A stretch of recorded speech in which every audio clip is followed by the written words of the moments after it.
Kako ste došli na tu ideju uopće? Pa iskreno, samo ti malo promatram što se događa vanka, ništa drugo, ja ništa tu sad previše ne izmišljam, ja iskreno gledam samo malo vani kako ljudi rade i imam nekakve stranice, većinom su to nekakve DJ producentske stranice i općenito imaju dečki koji imaju po 500.000, milion followera i jednostavno ti govore, gle, trebaš raditi to i to, iskreno ja ne radim ni 10% toga, ali eto tih nekakvih 6-7% radim, pa eto, na nekom scale-u dobijem nekakav povrat, tako da u principu malo pratim šta su drugi ljudi prošli, pa onda primijenim na svome, na svoj način, opet ja sam tu, moja persona nekakva, tako da... Vjerojatno malo prilagodiš Balkanu. Naravno, pa mislim, kažem ti, imam dečke sa sobom koji, ne znam, imam jednog prijatelja Karla, on se jako kuži u te društvene mreže i šta bi recimo moglo pasat, pa onda tu malo možda, recimo taj početni nekakav hook koji nazivaju, jel, šta ti treba, onda mi on tu malo pomogne s tim, šta je bilo zanimljivo na početku, odmah reći i tak, jer nije meni sad najprirodnije se snimat i nije sad to meni ajde može kak ne, ali istovremeno znam da će mi to dobro doći i da trebam se malo, ajmo reći, prisilit, jel?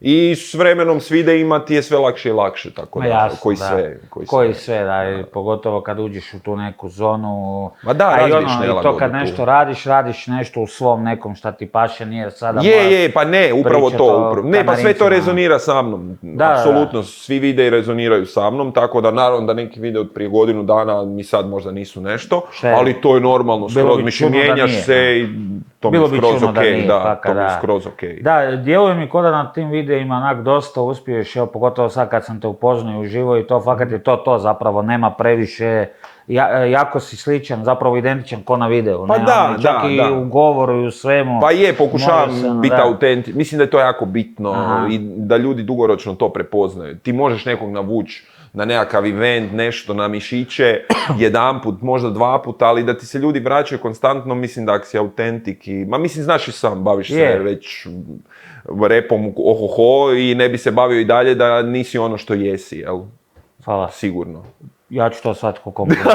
da, i trebaš. Mene briga, ja uzimam to ko dobro. Trebaš. Hvala ti, ali ne, apsolutno te razumijem i baš mislim da općenito, opet sad kažem kako je smo spomenuli more evenata, tako i more svačega i glumaca u raznim aspektima gdje trebaju biti, ne trebaju biti, pa mislim da stvarno se profilira kroz vrijeme, znači vidi se i ko je autentičan i ko je stvarno Da, sigurno. I iskreno ima tu neku, ajmo sad balkanski reći, dušu, ne, i fakat se to vidi.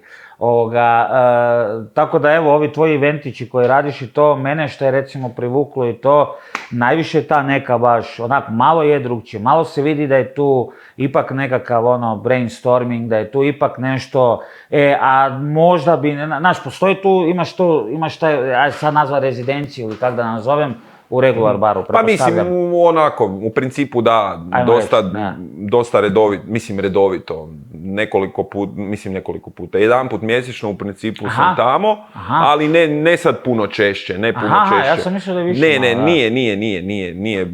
Kako koji mjesec, ali vezan sam s njima i sa tramvajem, tako da istovremeno ne želim ni ja zaglušiti previše i ljude previše sa sobom, tako da bolje mi je ostaviti taj malo momentum i da me nema, tako da i pripremat nekakve druge stvari, koje je to ovaj event što smo sad nedugo radili, i na takve načine više pristupati ljudima, jer mislim da je to, zato i došao nekakav taj tramvaj, upravo zato jer sam tražio nešto da se istaknem, jer u klubu se, koliko god sam zahvalan i super je to, ali se izgubiš, jednostavno si samo onako, mislim, prepoznaju ljudi, ali jednostavno ne možeš doći do malo šire mase, jer i klub ima svoje kapacitete i ljudi su u izlasku, ne razmišljaju previše, ovako kad imaš nekakav tako event, puno više nekako dolaziš do izražaja i nekakav video prije tog eventa i nekakav video poslije, recimo tramvaja, jednostavno mogu doći do veće publike i zato mislim da su ti nekakvi eventi koji su, ajmo reći, nišni,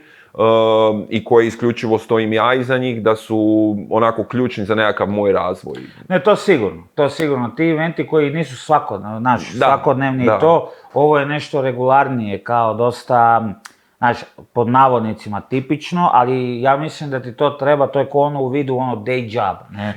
Treba, kao, ne, znaš, ne, ne. trebaš imat kao DJ ali onda vidi sad ovo kao. Da, treba, ne, treba i super mi je to, ja obožavam puštati u klubu, meni je to odlično i super doživljaj. Ne vrtiš doživljaj. samo tamo, jel vrtiš dosta? Pa iskreno, trenutno nisam ti nešto previše u nekakvim klubovima zašao do sada. Imao sam ti nekakvih malo u koncept baru gore, sad ti se otvorio nedugo na vrhu Tkalče.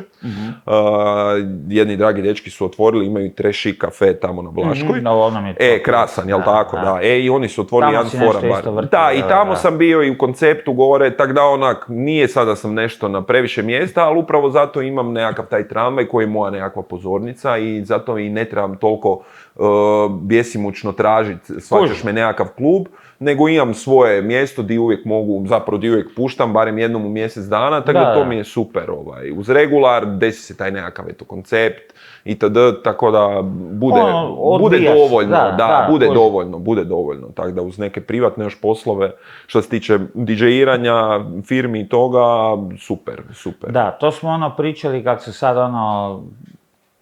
ovaj tu ugao se otvara, dobro, gotovi su radovi. Gotovi su radovi, idemo sad slaviti. Koliko često su sad i ti neki, ajmo nazvati korporativni eventi ili privatni eventi, jer ti zovu ljudi na takve stvari, jer ti zovu na ne znam, krstitke, znaš evo imao sam poziv na krstitke i nažalost ga nisam mogao odraditi sad prije par tjedana, baš konkretno je to krstitke. Tako da ima i krstitke, imaju venčanja, ima i rođendana, ima i nekakvih momačkih, ima i djevojačkih, tako da iskreno trenutno radim sve, jer potrebno mi je, to mi je kruh. Apsolutno. Tako da, ali najviše u zadnje vrijeme zapravo nekakvi event, ta industrija, firme, otvaranje dućana, predstavljanje proizvoda i takve nekakve korporativne nekakve zabave. Da, dobro, kao svaka čast da si ušao u taj svijet, ne? Pa s tim sam zapravo počeo. A, ozbiljno? Da, jer, mislim, ja sam krenuo se s ovim baviti prije nešto manje od 3 godine, ajmo reći ozbiljno, imao prvu gažu, konkretnu, tako da počeo sam se s tim baviti jer sam trebao imati nekakav izvor prihoda, a ti sad od klubova, to je dosta slabo plaćeno, ne možeš od tog baš živjeti. Samo od toga, barem u mom slučaju što se tiče house glazbe i toga, u ovom rangu, početnom. Tako da sam tražio, ajmo reći, nekakav izvor financija i to je bilo to, Znači, nešto stabilnije. Mislim stabilnije, nešto što je ljepše plaćeno, tako je. Jedinična ta svirka je bolje plaćena u startu i to je to, tako da bolja je lova. I trajalo je to, jedno sigurno 1,5 do 2, bilo to onako lila, ali evo sad se, ajmo reći, otvorilo i sad stvarno ide, pogotovo i na nekakvim krilima tog tramvaja, stvarno imam onako dosta redovito posla i to mi je super. To mi je super da imam nekakvu bazu od koje mogu živjeti. Nije još to high top, ali biti će, tako da jer progresivno je cijelo vrijeme, a to je bitno, tako da.